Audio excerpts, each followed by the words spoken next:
it's been interesting every time that a Libs of TikTok moment has happened because it's both brought me a lot of positive and negative attention. And I think with each time that it happens, it makes me sometimes question, I guess, the efficacy of, my tone and all that sort of stuff. And it's a way for me to artistically reflect. There have been situations where people say some sideways shit, but that's also just kind of the reality of life. Like, 99 out of 100 bathrooms that I go into, there's not really going to be a problem. Like, that's just life.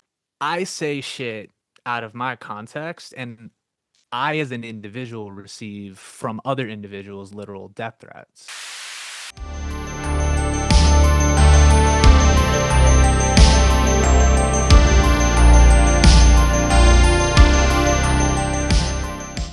For people who don't know you, introduce yourself. Who are you and what do you do?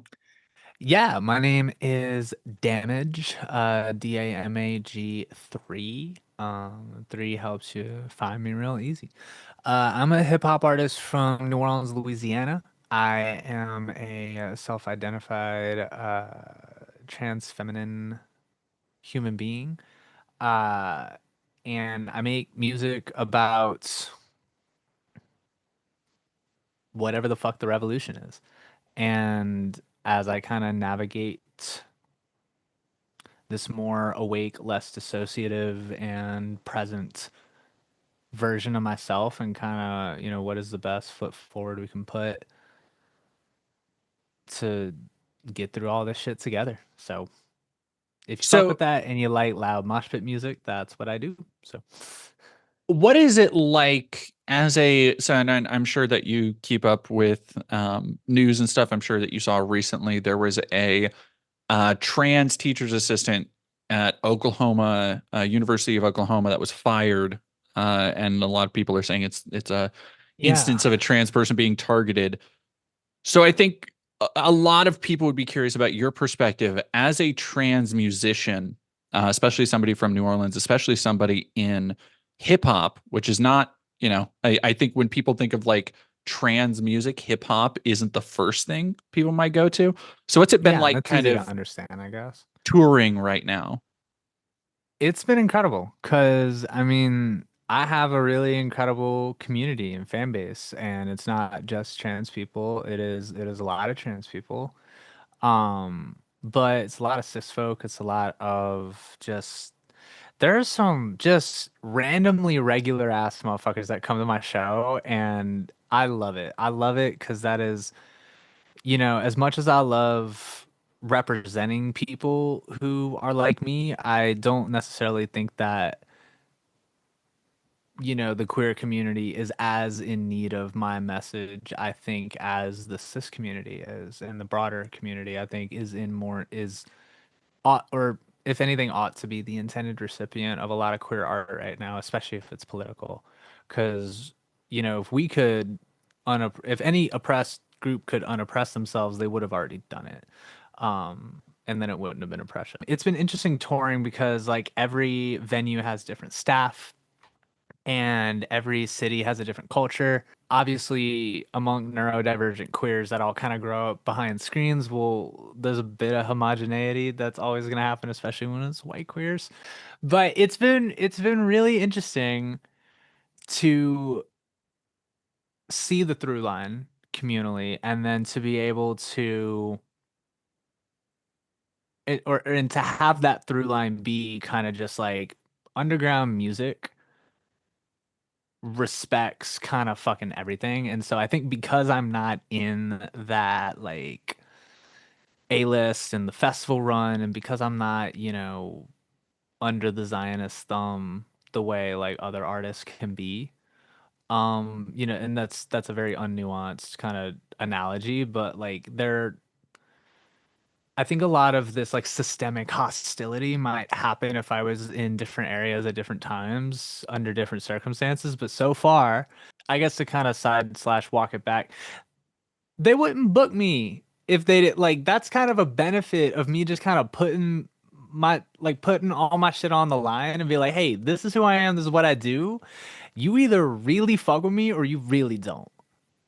I think no matter what, you're like, okay, this person's talented, but you know, this is for me, or I don't like that, or I don't appreciate that tone, or I don't have the context to appreciate this. There have been people who have told me, yo, this shit is fire. I just can't relate to it because this like I don't relate to any of this. Like the flow's crazy, but like I'm not gonna listen to this. Like, which I think is totally fair.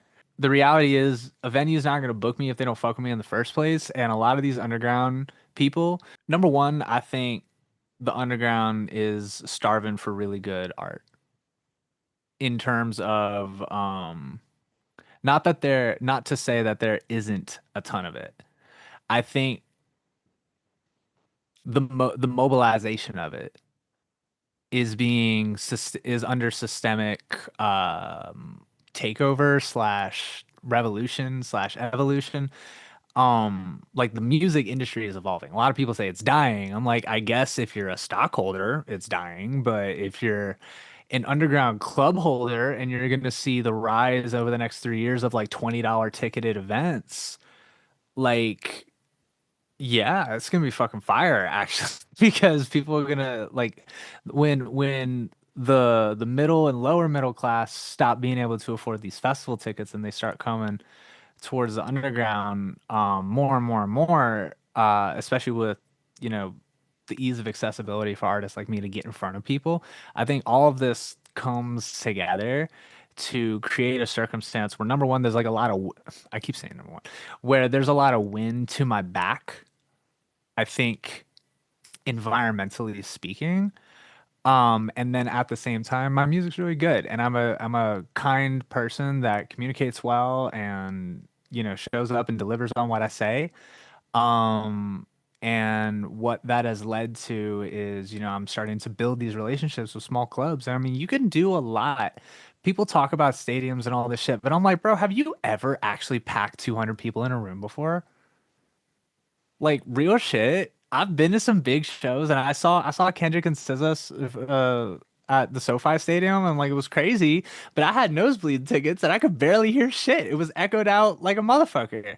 And those pit tickets were crazy. So I think what's happening environmentally is there is like this growing fire in like the working class and the underground and a lot of these DIY shows.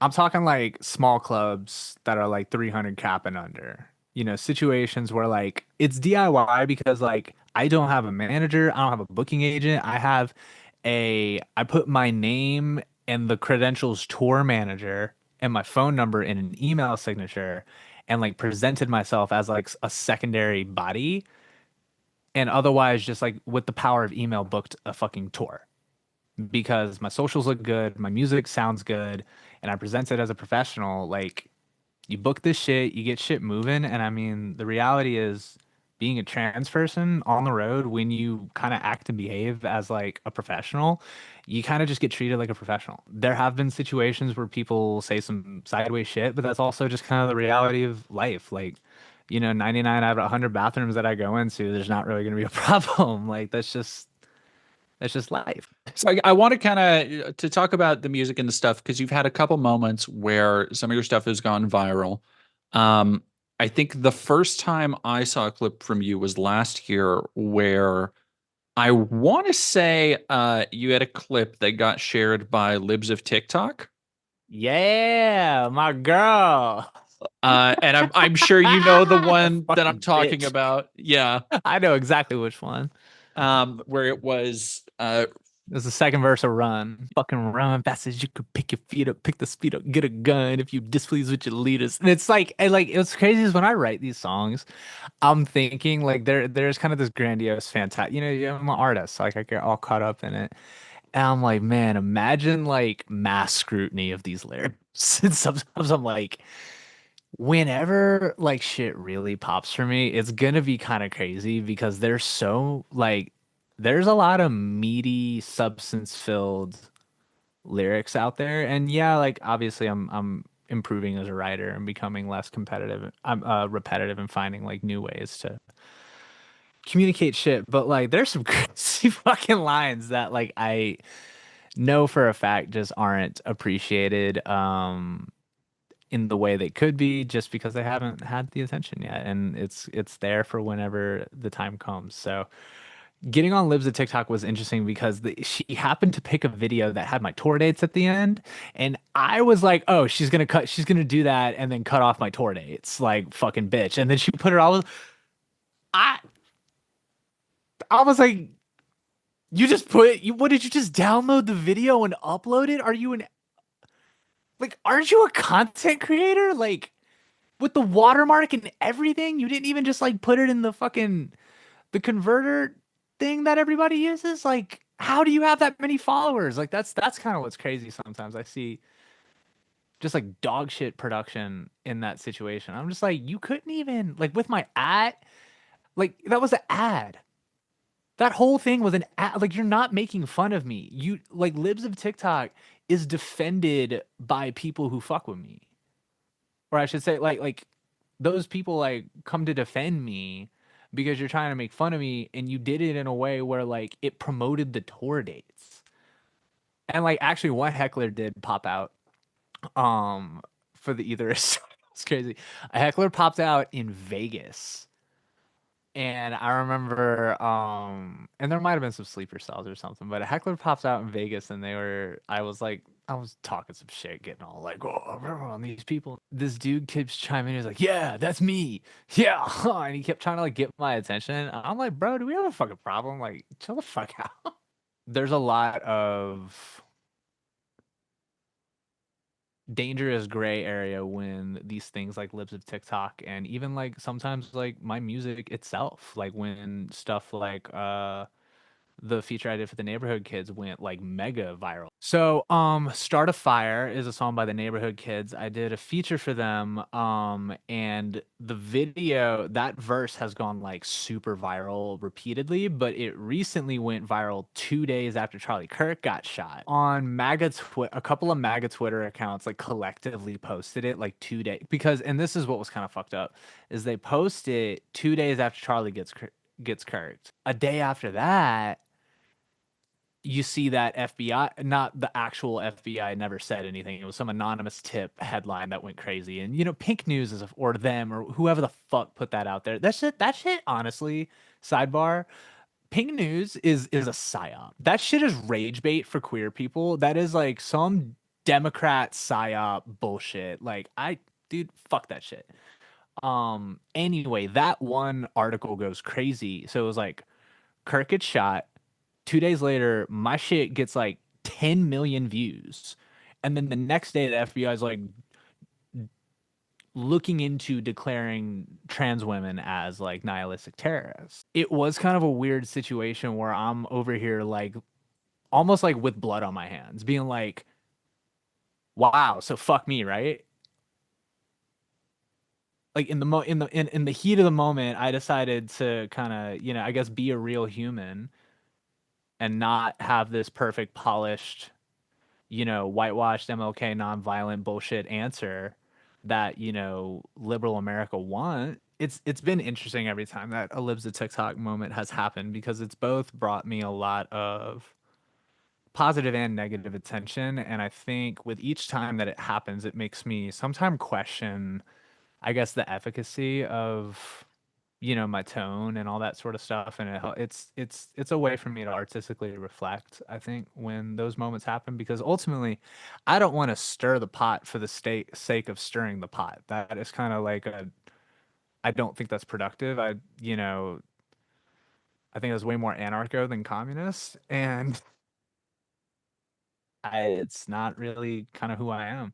On the subject of Charlie Kirk and on the subject of like violent lyrics, you mentioned Rest in um pieces, bitch. you mentioned that there's this kind of grand fantasy to a lot of your lyrics, which is something that like I've listened to a ton of hip hop. I have a lot of love for Yeah, classic MCs, and that is something that I feel like in a weird way it calls back to like the early 2000s, late 90s of gangster rap, where you had, I think 50 Cent is probably one of the best examples of this kind of larger than life fantasy of a rapper, that is being yeah, sold as like almost like a superhero or something. um Yeah, And because I mean, 50 Cent had, I mean, between like the muscles and everything, I mean, he really did, I think, embody. I think a superhero is a great way to describe 50 Cent. You know, and Curtis that was like Jackson you in the look at the cover of the Massacre or Get Rich or Get Die Rich or Die Trying. Trying. It's like is just him It's like fucking looking at buff as hell. Yeah. it's like looking at a Superman comic. It's Yeah. like that is, yeah. I mean, honestly, hell yeah. And so I kind Um, of wonder, like, on that tip, it feels like a callback to that era to have people being like, oh my gosh, these lyrics are supporting violence, and these lyrics are this, that, and the other. But at the same time, you talked about how you have this kind of artistic reflection, and obviously, the assassination of Charlie Kirk was a big moment for the entire country this year. And I feel like, especially for, like you mentioned, trans people, right after being essentially blamed, even though it wasn't a trans person that did it. Um, mhm. and so I'm kind of wondering, walk me through your creative process or your thought process of how do you walk this line of creative expression when this is like an understood standard in the genre, right? Like it is at this point, a lot of people understand that like you don't actually mean that you're going to go out and murder people. You're not actually advocating for killing people. It is just like it is something that is accepted in the genre. But at the same time, you also are in this political environment where being a trans person, you are far more likely to be accused of spreading that violent rhetoric. So kind of walk me When in through. reality, we're more, Yeah, exactly. we're Yeah. more likely to actually be recipients of that harm than Hmm. anything. I don't know. Creatively, I think there is something really powerful to kind of giving voice to, I think, the extreme feelings of wanting radical quick relief in moment, to dissolve long-term built up tension. And I'll get a little bit more on the nose with this in my writing and kind of a lot more meta with my next project. In the past, I think it was my understanding and it was my opinion that the way I walk this line would be so absurd that it would prompt reflection on the more real world instances of this sort of shit happening.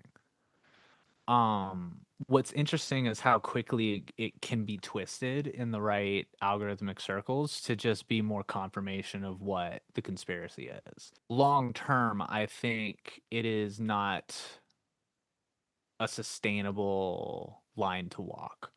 I think it is something that needs to be acknowledged, and I'm very glad. And I'm to in every word, everything I said, what I said. I think what can be misconstrued and where I, as a writer, kind of bear some responsibility is painting the landscape and the context that I think my music hits differently depending on your perception of the world.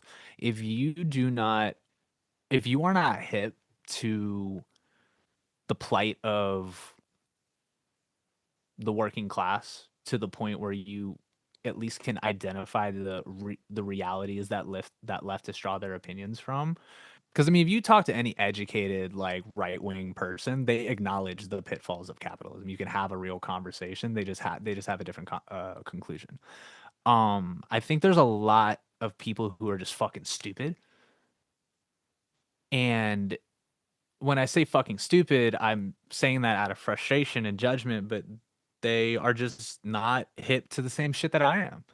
And they live in their bubble in the same way that I live in mine. And I make music exclusively from my bubble because that's all I've ever known how to do. And that's all I've ever known how to live. And I think that still being said,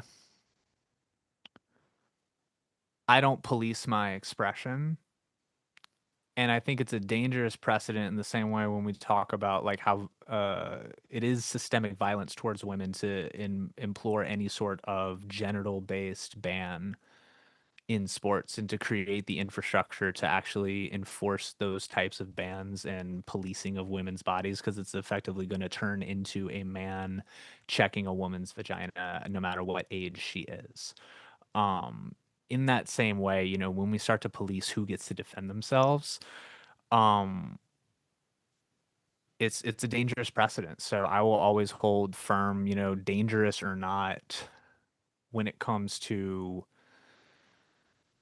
the unpredictable and uncontrollable actions and reactions of people to the things I say. And, I don't in any way think that like my music is in any way widespread enough or culturally relevant enough to have like influenced Charlie Kirk's shooting. You know what I'm saying? Like, for example, I say shit out of my context, and I, as an individual, receive from other individuals literal death threats. And I think when that context isn't understood and you just see a clip of someone you don't know rapping about shit you don't like, I think that's just kind of a structural problem with the internet, and it comes with the territory, but it is just something that I think about a lot. And creatively, again, I think there is a on principle, I think it's important for somebody to say it. In terms of like the harm that it brings to the person saying it, I think demographically I'm kind of a safer person to say that than some other folks that I know that are trans rappers that could say that. And they So, would probably be put in far more harm's way because I'm saying shit that honest, dude, half the shit that I say, a black person with the same platform would have probably already gotten their house broken into, so like by I'm now.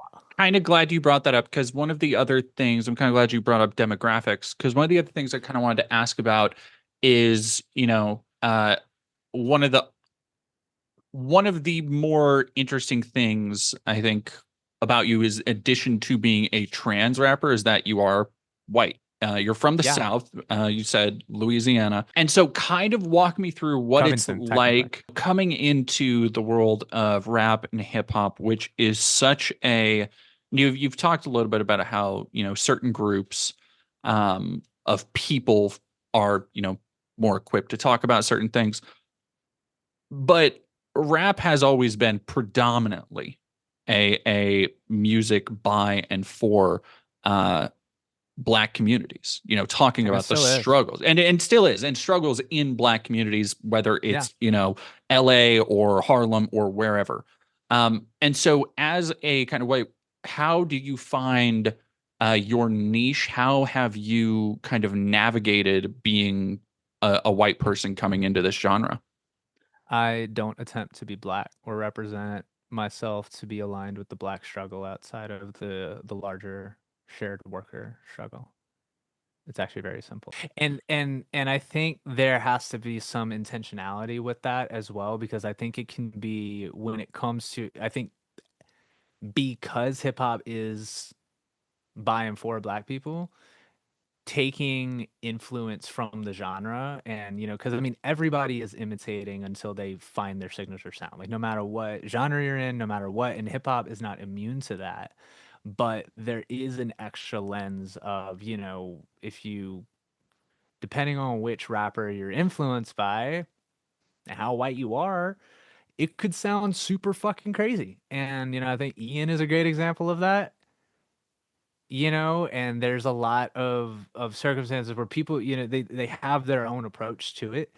And I think what people like about me is I'm just me.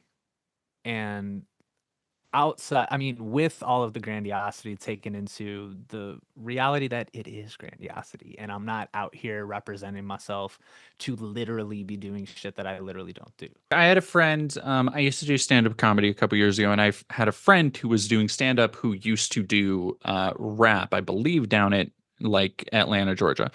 One of the fascinating things I think there's kind of the similarity between those styles of presentation, performance, where I think, and correct me if I'm wrong, but it seems like from the people I've known who have done rap or hip hop or even just like hardcore shows and stuff, it seems like if you get to a certain point, especially in a more underground context, if you get to the point of being able to have your name on a flyer, being on a stage with other people, if you are able to show that you're able to do this, that in and of itself brings some respect. It is a show Yeah. that at some level you have earned a spot and that you belong there.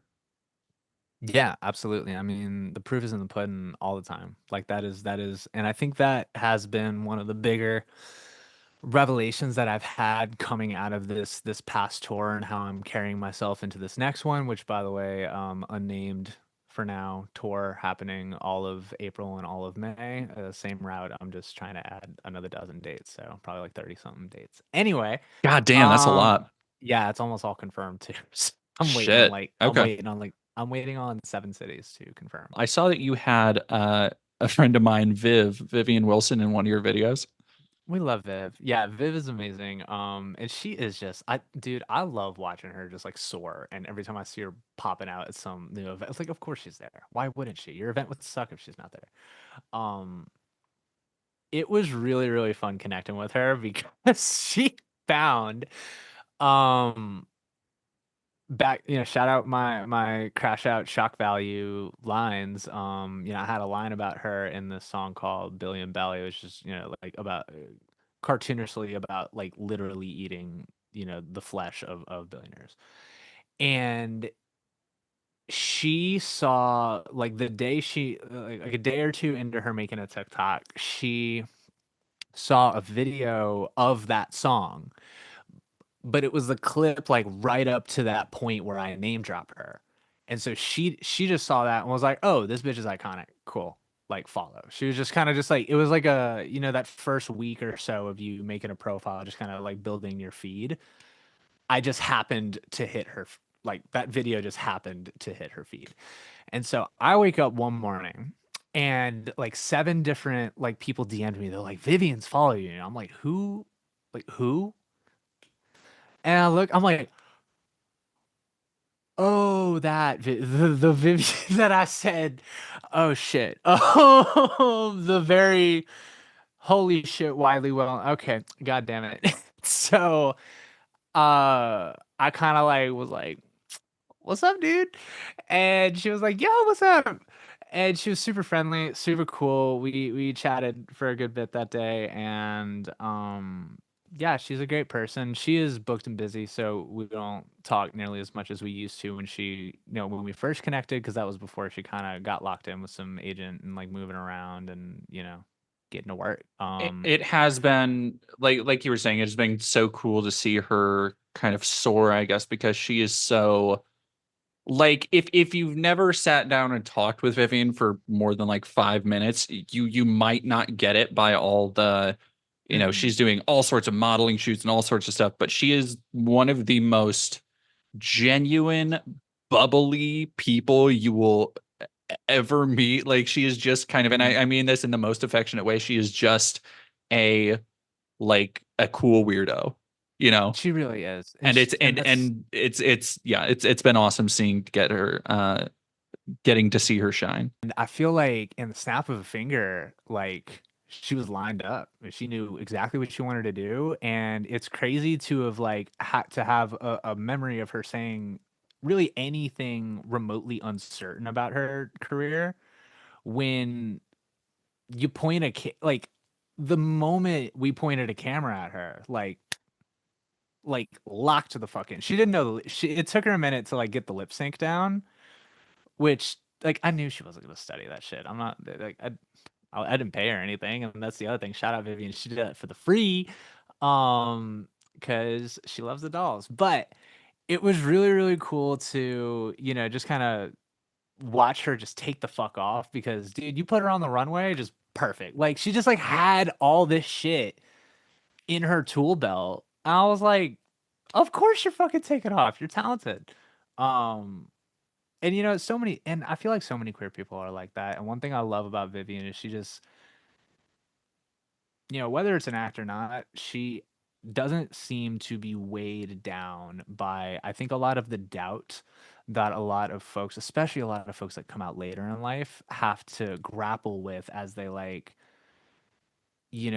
shave off the bullshit that they've had to like the remnants of the shell that is still kind of caked on you and kind of like, it's on your joints, the crust in your eye, like type of thing.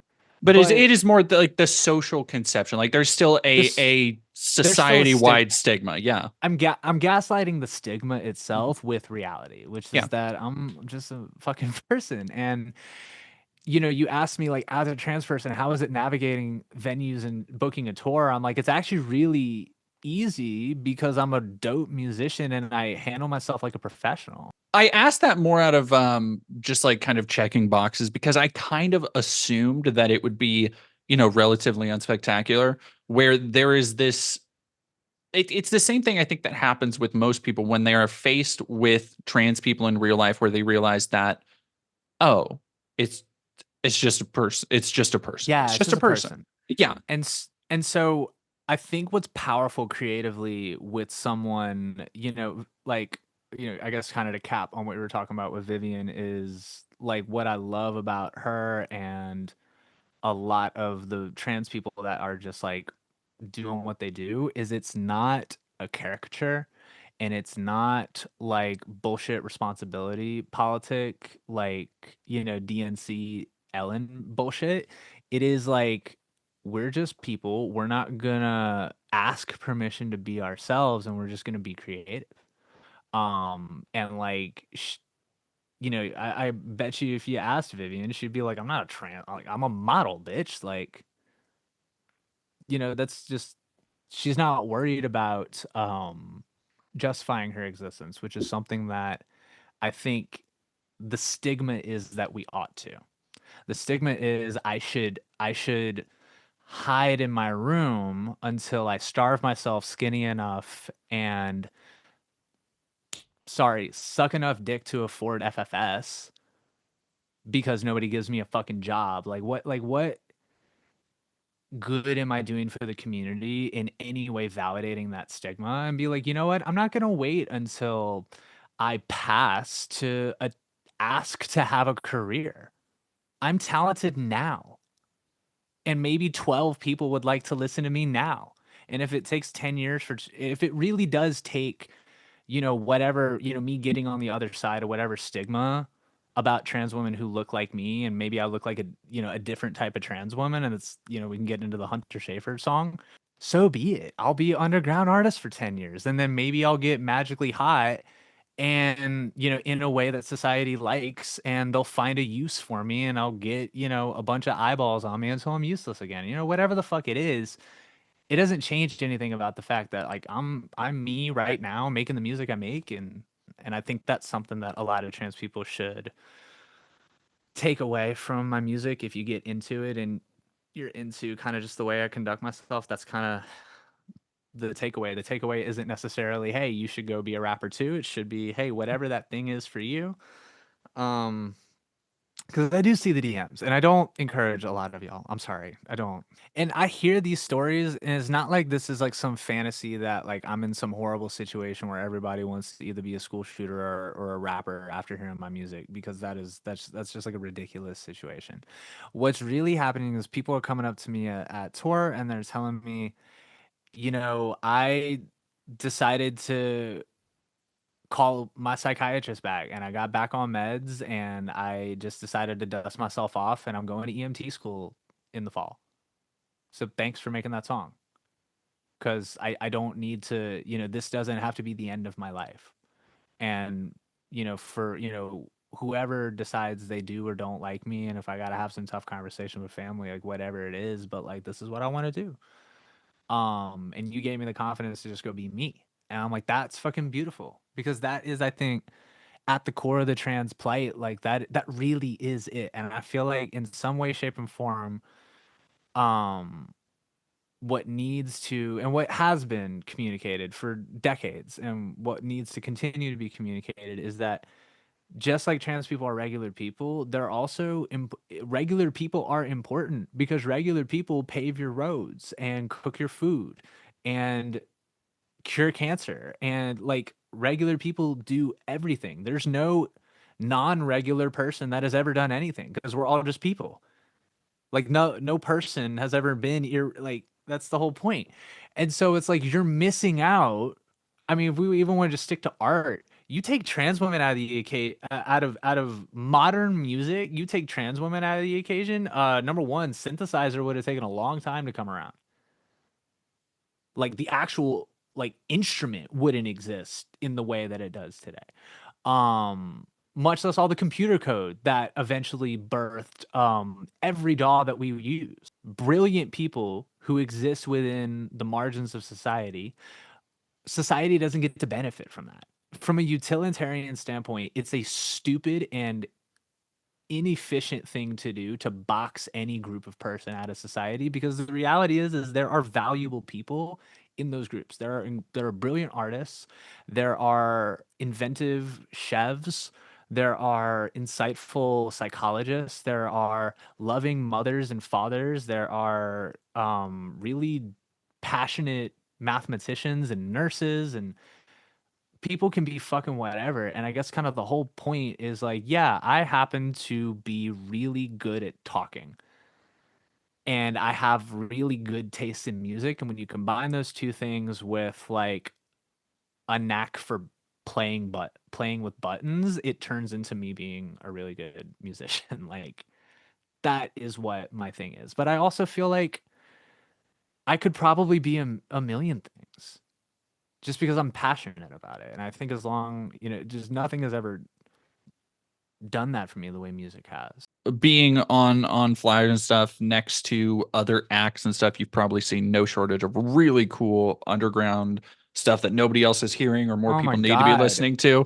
What are your dude. favorite kind of uh outsider or trans or queer artists that you've worked with or Mm, want to work with? I mean, if we're talking outside, I mean, here's the thing, because like, if we're talking just like underground, there's a ton of underground artists. If we're having to like be like, hey, these are like weirdos, this is like alt shit. Number one, there's a lot of like cis dudes that are making just like weird fucking shit. And they're very much in community with us. So like I would say queer and the allies. Are you looking for like names, like artists that I'm fucking with right now, or are you Yeah, talking like just what like is my what are some of your favorite queer and trans artists? Point some people towards them. um right off the top, someone that I'm very excited to be friends with is King Kolto. They're very, very, very cool. He makes some really, I mean, the production and just the execution of everything is beautiful. It's incredible. I got to shout out Sleazy Easy and Figgy Baby. They came on tour with me. They're fantastic. I really fuck with I'm about to go on tour with Amber Ryan.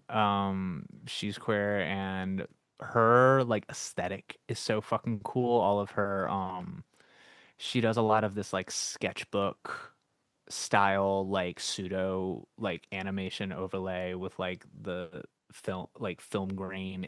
It's like old school new, it's super fucking cool. Just like the way she visually does her shit. And then she is just a dope fucking producer artist. Um there's so many fucking people, dude. There's so many fucking people. I will say Gao the Arsonist, Gao the Arsonist, he collaborated with me on my song Prison. He has a lot of fucking stuff. He's a big inspiration for me in terms of just like contemporary, just folks in the underground that I take a lot of inspiration from. He's somebody who I feel like I listen to him and I feel challenged. I'm like, okay, I can push myself to, you know, be bigger. I would say Perry Mason actually. He recently clarified on Instagram that he is bi. He is also a cancer survivor and an incredible artist. So a lot of wears his pain on his motherfucking sleeve. And I wish I heard more melodies from him because I think some of his deep cuts where he sings I think are really cool, and I want to hear more of that. But Perry Mason is really dope. Perry Mason. I don't know. There's a ton of fucking people No, like Soul you're Child. totally good. You're totally There's good. like, cause like there's queer people that are doing like more mainstream shit. Like you got, I mean, obviously like people know like Jane Remover and Underscores and fucking Brokey and all that shit. But then like I don't know, you got like Sasha Allen, the homie. If you like more folk stuff, I think he was on American Idol or America's Got Talent, one of those fucking things. And he's a little cutie. His girlfriend's hot as fuck, little T for T situation. There's all sorts of fucking people, dude. And I don't know. I feel like I can get lost up in it. Also, Teza talks. Definitely, definitely. One word, Teza talks. Teza is that motherfucking bitch. It is really cool. I wouldn't say it's like full. Also, Zand, shout out Zand. That's a little more like UK grimy punk, like electro punk type shit. That kind of ties right into the next one. So while you're brainstorming, what are some of your like dream collabs and guest spots? Either people you would like to guest spot on, or people you would love to have spot on a verse for you. Rico Nasty. I need Rico. I need Rico. Lethal is like one of the best albums that came out this year. And it is definitely my favorite album from her. And that is crazy because she's had a lot. It's so polished and focused. It's like every good part of her and like none of the parts that maybe just didn't hit the way that it's like all the heavy hitters and like it doesn't feel repetitive. It's like anyway, and there's adult logs coming. Anyway, um if it's not obvious, I am just like I love music. And like I feel like sometimes you meet artists that are like I only love what I make and I'm judgmental about fucking everything and I'm a film bro who doesn't enjoy any part of life. Cuz I know too much. And I'm like shut the fuck up. No, I was Anyway, I was about to ask. It seems like you're talking about some people who are kind of doing like more folk stuff, more UK grime. I think you said like electro punk type stuff, and I'm yeah, like, so you're Zand just is like very kind of fucking like with everything. I fuck with a lot of shit. I'll be real. There's really like, the rap thing is rap's competitive and I'm really good at what I do. It's tough to impress me. It's real tough to impress me. I'm sorry. There's there's not a lot I could say on the rap side. Just because and it's just because I haven't heard it yet. And I'll say that as somebody who's about to put somebody on who has like 50 monthly listeners, she's got a verse on the God Image remix. So, and that's going on my vinyl and everything. So like I'm not like out here picking on small artists. I'm just saying a lot of motherfuckers suck. And I will say that in the queer alternative disrupting shit, I hear more of it in like non-rap genres. I do not hear a lot of disruptive rap that happens to come from somebody who is like queer or channeling a queer or a political perspective. I would say Gal the Arsonist is probably one of the Gao and Perry are probably two of the people that are really kind of in that category because they're both very much like alternative hip hop. The last question I have is we talked earlier, and I didn't really spin off into it, but about how everybody when they're starting out they are emulating somebody else. And so I'm kind of wondering what were your coming into this, what were your big influences on your sound or style? I'm still Who I'm were still the emulating shit. yeah, you're still I'm still catching myself doing spin-offs of other people's flows to kind of like combine like, oh, let me mix a little of this with a little of that. But that's kind of what a lot of this is. It's sampling, it's reference. It is it is fucking Mike and Earl just had some podcast a couple months ago where they said hip hop is the longest conversation ever had. It's one continuous conversation where everybody is chiming in on who they are, where they're from, who their family is, and like what their story is. It's like a time.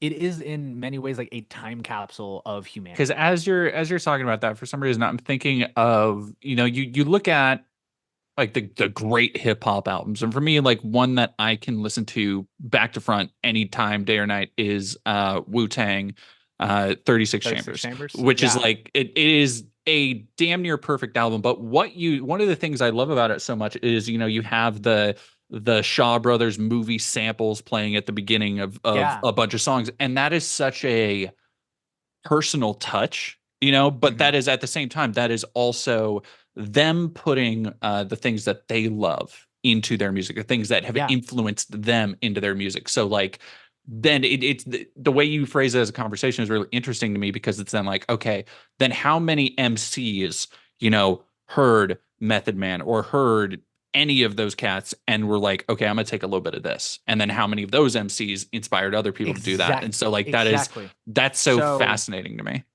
So every think about like a lot of early think about Good Kid Mad. Let's look at Good Kid Mad City for example. Yeah. There are he name drops late 90 he pretty much mid 95 to 2005. He identifies in many different moments as like this is his era. This is when he was like doing his thing, and this is at that age that this album takes place in. Bump that new E40 at the school. It is the equivalent of, Wu-Tang is watching kung fu movies. And so that's them using that as a signifier of like, hey, this is a huge part of our life. Like even in the studio we have kung fu movies on because it brings up this energy that we want to put on the tracks. Um and I mean, you see this all a lot with like, especially like a lot of male rappers. Like you see like Dragon Ball Z, you see WWE. I mean, West Side Gun is the WWE is like suing the fuck out of him that like he's got to take everything out. Like they're not giving him shit, and he's like, nobody has ever like promoted their brand the way I have, and it's out of the goodness of my heart because it's an homage to a huge part of my life growing up was watching WWE. And so you're seeing him talk about that, and that's crazy because I mean he's so influential. Like even outside of people who genuinely appreciate hip hop, he is somehow able to gain popularity off like the memification of himself, and that ultimately does bring brand awareness to the insane way that he raps WWE. And so when you kind of walk that back to referencing hip hop, not just name dropping rappers and songs, referencing lines, doing interpolations of flows, and doing like it is in many ways because hip hop is generational. It anything that happened prior to this particular creation is kind of fair game, especially if we're talking like it's 5-10 years past. Like it's a stylistic choice to take like an iconic opening two lines and like kind of do a play on it because it immediately grabs everyone who was ever touched by that song, is like, okay, this person likes that song, and I'm already liking the vibes. It's kind of like if that song was playing at a party that you were just walking into the door of. It's immediately like, okay, yeah, I fuck with this. There's so many things I love about hip hop, like beyond just like how the music sounds. Like I just love everything about it. And it's so fucking cool. It is so at its heart, it's so collaborative. And I think I guess kind of back to your very first question, how am I? I'm blessed and I'm very well received and respected by pretty much everybody I've ever interacted with in this space, in this genre. And I know that's limited, and I haven't been in the room with Punch yet. I got friends that have. Um, and those people like me. And Dochi saw me and she liked me. Um, you know, I, I'm doing some good shit. I got some homies that are in the right places, and I have yet to come across somebody who really does this shit that has any problem with me. What I really, really love about hip hop and, just the culture of music in general, but specifically hip hop, um, is it's so much more accepting than you think. And I think there's this weird like complex that a lot of white rappers have that I definitely had a bit of when I started making music, is this like assumed hostility that you would receive. And I think that assumption creates the have you listened to Token? Yes. Yeah. It creates that. Who, by the way, Token, zero smoke. As a matter of fact, I would love a feature. But that the tendency of a white rapper to, like myself as well, kind of like lean into edge and lean into aggression and kind of being like, don't fuck with me, like, because I'm tough. I think it's a natural thing that happens when you assume hostility will be, pushed on you otherwise. how that kind of relates to myself as a queer artist, I think because I kind of came out at the same time that I posted my first album, I was like, oh fuck, I'm also trans, and I just dead named myself all over this album. And I don't even know if I don't know, but like I was just kind of having a crisis because I was like, oh, it's not just music. It's everything about me. It's all these different ways, but it's also like so much about me is already queer. Like, you know, so it was a weird process where I've both had to discover my identity as a queer person and my identity as an artist while also developing my skills as an artist because I had just let them squander out of depression and so and I've done it all in the public eye because I was proud of the first couple songs that I made and my friends were like like you should totally post this online. Like we're not fucking with you. Like this is actually really good. I was like, "Are you sure?" Because I just kind of wanted to make this for me. And I definitely don't want to be laughed at. Um, and I'm so glad I got laughed at because I'm in this crazy position in life right now, and I never intended to be in a situation where I'm being asked about like how does it feel to like bear the weight of the things that I do. Um, Well, and I kind of want to also on that tip, kind of ask about because you mentioned how you get your own sound has matured over time, and yeah, you've gotten more meta over time, and you want to get more artistic with it. Just the kind of like walk me through what you kind of see or envision because there's so many different ways that rappers and artists have tried to advance their style over time. I think one of the bigger ones I've seen recently is Eminem with like the death of Slim Shady, which was yeah, for Eminem a really high concept like thing. it was huge. It was a core part of his whole thing. Yeah, And I thought it was like actually really wonderfully done. And I have always loved when MCs because it was kind of like what you were talking about earlier. Some of my favorite tracks ever are when MCs who usually have this either gruff or hardcore edge get real about shit. I think like one of the great ones that everybody will think of is Biggie's the suicide song he did. yeah, suicidal tendencies. Suicidal thing, yeah, which is like such a like it's tonally it's so different from the rest of the To album. hear him just like be straight up like Like it filled with is. It's fucking remorse. real. He's It's like, "Yeah, I'm it's a it's fucking piece of raw. shit, can't you tell?" Like it was really cool. I mean, I wasn't an adult when that No, no, me happened, neither. so Yeah. I didn't receive it in that way. But like when you Um go through shit and you come back to it, it's one of those songs that you're like, fuck, oh, no, it's a I big I get it. standout. Yeah. It was a big standout moment. So, I can speak more from my case than anything, but I guess kind of as a general thing before I speak uniquely on my position. Especially recognizing that it's not just black music. It is black music born of poverty, systemic poverty targeted towards black and brown people. So in that unique response, musically, you do get a lot of descriptions and documentation of the violence, and hip hop is often referred to as journalism because it is whether you're um